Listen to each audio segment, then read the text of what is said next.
So Canada just lost 2-0 to the US at the Nations League for CONCACAF final. Uh, I don't even.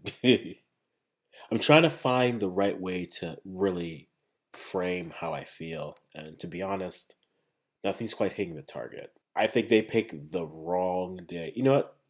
I need to get some humor out of me right now, so let's start with this. The assistant to the assistant's U.S. coach had a better strategy to deal with Canada than the coach they're bringing back. This is all we got going for us. That's the only thing that's hitting. Jokes today. BJ Callaghan had a better strategy to deal with Canada than the man they're bringing back because they like the progress. They have fresh Joe Scally on the bench. This was an option the whole time. That's the crazy thing. I will say this about the U.S. and I'll get into Canada here. They are a talented group. The thing that holds them back is their coach. That was the last cycle for CONCACAF, right? Talented coaches. Talented rosters. Questionable coaches. You can see talent there, and you're bringing back Greg. Why are we bringing back Greg? Dude, leave BJ in charge. BJ's doing things, but now you want to bring back Greg? Well, I guess this is why we have hope. Because if you thought we didn't have hope, you're bringing back Greg, which means you'll have things. Also, on the U.S. point, the Brandon Aronson choice was the correct call. Very lively in the midfield, making it very difficult for Davies to do anything. It was the right call. I was looking at it thinking, was this the choice? It was. So yeah, congratulations to US. You guys are again back to back champs. CONCACAF Nations League trophies are nice. Tell me how they feel. I haven't had one in a while. So let's go to Canada. What actually happened? They had their worst game in a long time, and it was almost as if they ran into a team that knew how to deal with them. They were playing into them. Now there were a lot of things that weren't working. Um, Again, you had three changes going from semis to the final. You brought in Osorio, you brought in Davies, you brought in Kennedy. The thing is, Herman was probably thinking you need some more mobility back there.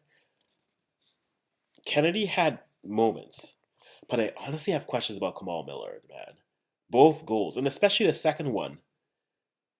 I know we're looking at halftime. We're like, well, look at Kone's not stepping up. No, Kone's behind the play. Yes, he doesn't take off till late, but if Kamal steps up, the only play is playing the ball out wide.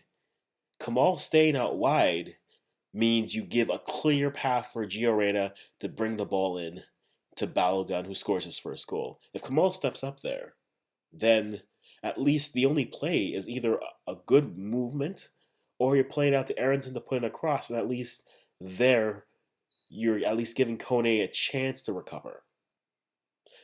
Miller messed that up, and then the first one set pieces were shaky. We saw the Panama one where it was a good strategy. We weren't able to deal with it. Were the changes the right moves? Man, today is a weird day. Yeah, but I don't know. I think Kennedy is your only other center back option.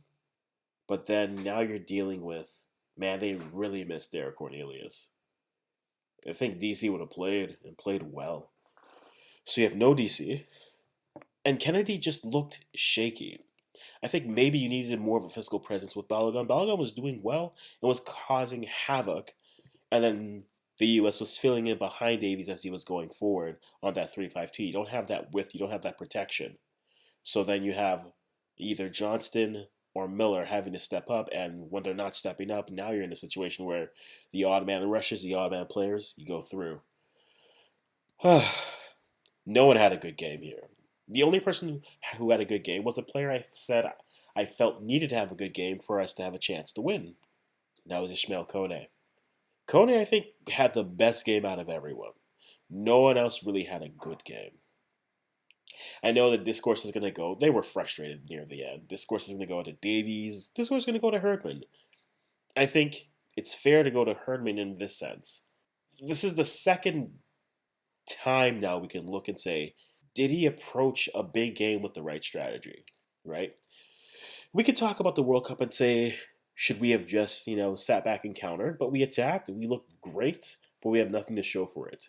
Here, was Miller, well, not Miller, was Kennedy for Victoria the right choice? I clearly it wasn't. Did we have to wait till the 60th minute to make a change? No, we didn't have to. But Herdman, that's a very important question to have here. This is now two times on big stages where maybe you're making choices that were not quite. Maybe the moment is bigger, too big for you. It's possible. You never know. But this is something that I've thought about. Cody was the only one who had a good game, man, and that's tough. The other conversation talking about going to come out of this game is were they doing too? Was Davies doing too much? I don't know if Davies is doing too much, but if your whole strategy is everything to his side, he's going to do too much, right? Which is where it comes to the conversation of when should you have made a change? They should have made a change. They changed formation, went from a 3-5-2 to a 4-4-2, which is fine. But now you're playing Osorio out wide, and you need more width protection there. If you're going to change to 4-4-2, why not make the change to Buchanan then? Buchanan barely touched the ball when he was on the pitch too. And like whenever you have both of them on the pitch, both Davies and Buchanan, you can use their width and your pace to your advantage. But it's not hard to defend the plan when there's only one plan. And once you're getting to the end of the game, I felt like the plan was just give the ball to Alfonso, let him try to create something. And is he the best player in the region? Yes. Is that the best strategy? No. You know where he's the most dangerous? When he doesn't have the ball. He's the most dangerous when he can use his pace.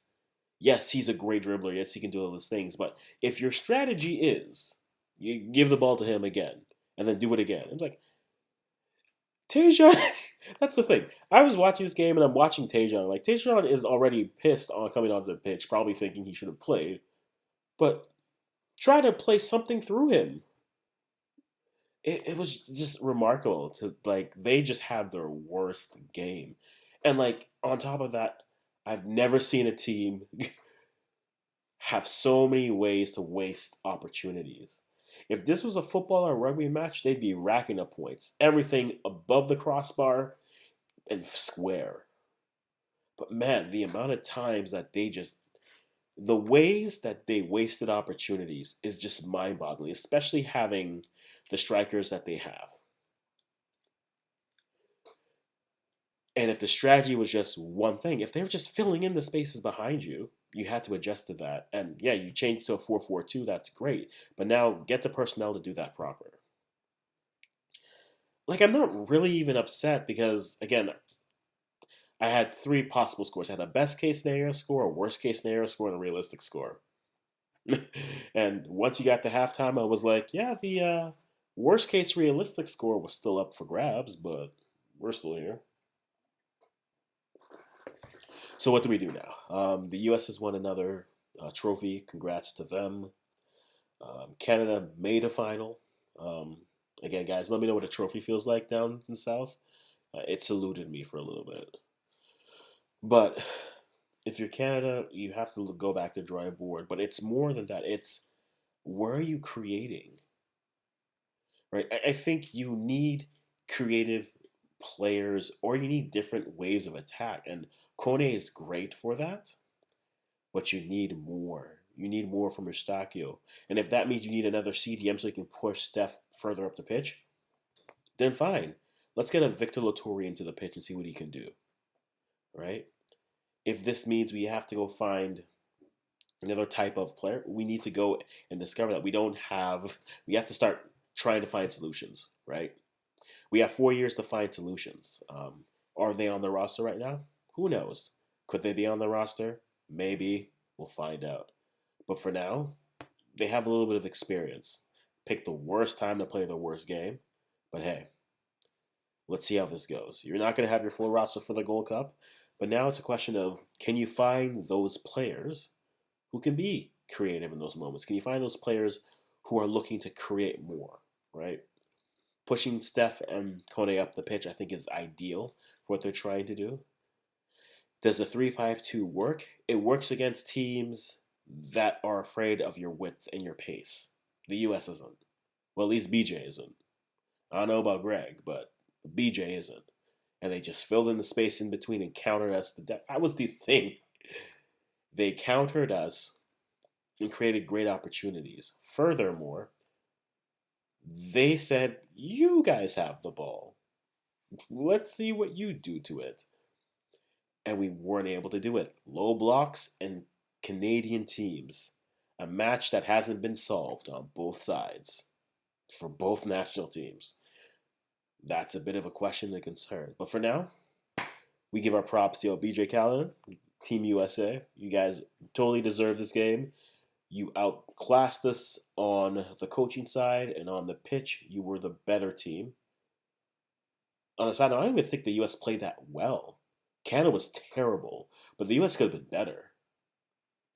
But they still have the trophy. They have the bragging rights. We got to wear that. So we wear that, and I'm going to stop rambling for now.